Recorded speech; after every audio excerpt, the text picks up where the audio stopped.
Welcome back. Gun buyers fired up about a rule that now forces them to declare their race and ethnicity before they can buy a gun.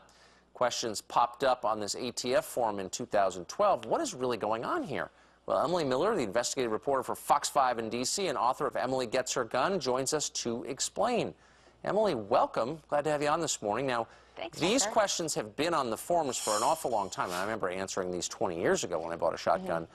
Is it now mandatory to answer them? And if so, why? Well, it's always been mandatory to fill in the blanks. This is the form 4473 that when you buy a gun from a dealer, you have to fill out. It's always had the question of race in it, and it used to be that you could just fill it in yourself, handwrite. It didn't have the little boxes. What changed in 2012 in the Obama administration is one of the things is they took out the box other. So if you didn't want to give your race to the federal government in buying a gun, if you felt there's no need to, since you're exercising your constitutional right, as you said earlier, you didn't have to. They also changed this box. They have another box. One is also, are you Latina or not? Are you Hispanic or not?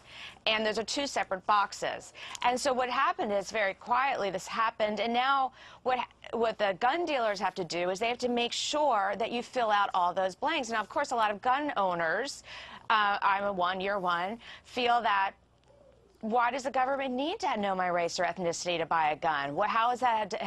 What law enforcement reason is there for doing that? Or for any reason, for that matter. It's a completely creepy, out-of-bounds question that's nobody's business. So why not a massive campaign of civil disobedience where everybody who buys a gun claims to be American Indian and prove I'm not? Give me a blood test? I mean, no, really, why not do that?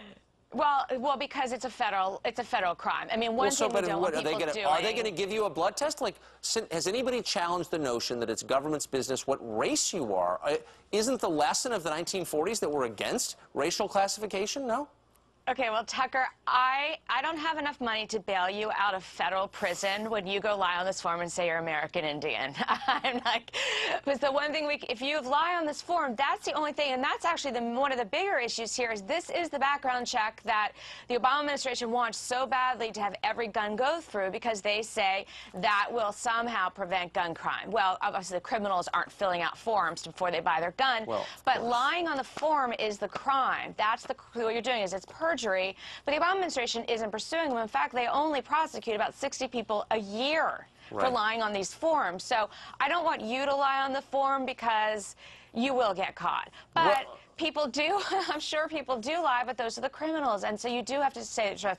My question is, I think, and a lot of questions people are wondering is, specifically this one box that's just Latina, Hispanic, because that is such an important voting block. Now, these forms are supposed to only be at the gun dealer. ATF is not supposed to have them. When they call the information in to do the check, the records are only supposed to last for 24 hours. Unless there is a denial, it can last for 3 days, and that's what prevents a registry, and that's what prevents the federal government to knowing who the Hispanics are. But, you know, that's a very interesting question here, politically.